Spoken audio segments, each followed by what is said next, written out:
Want to learn how to make delicious, easy crepes? Watch the rest of this video. Hey, did you know it's actually super easy to make crepes and impressive? So all you do is take a cup of milk,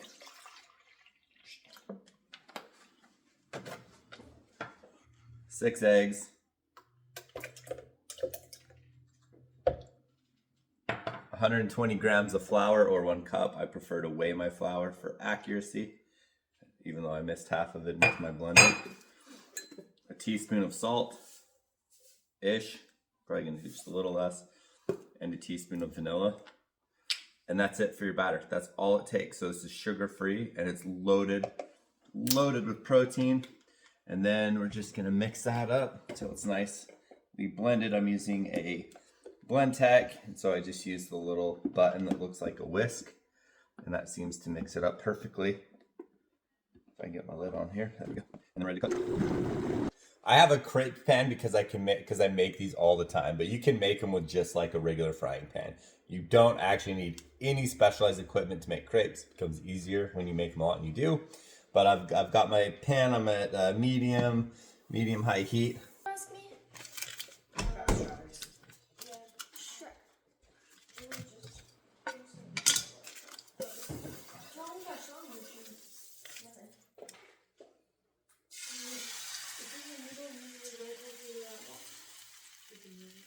There we go. Now we got her. Can you help me? I can never get these lids off. I always end up. But if you want to up your crepe game a little bit, your cut game, you can buy these on Amazon. It's a crepe stir. Do you know what it's called? Some kind of stick, I don't know.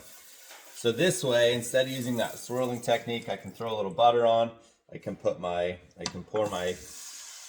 batter right into the middle, and then I'll take this guy, and you just go in a gentle circle around, and what that's gonna do is distribute that crepe batter nice and even so that your crepe will cook more even.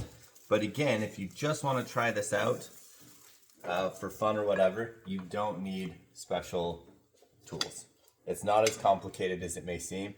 It'll take a lot of time, a lot of practice. In fact, my first two I made today weren't that great, but they'll still taste really good. So even if they're too thick, even if they're a little overcooked, whatever, you're still gonna have something delicious to eat for breakfast. And again, we've got a bunch of eggs, milk, butter, so a little higher on the calories maybe, but a lot of protein in these. And no sugar. You can see how nice that looks.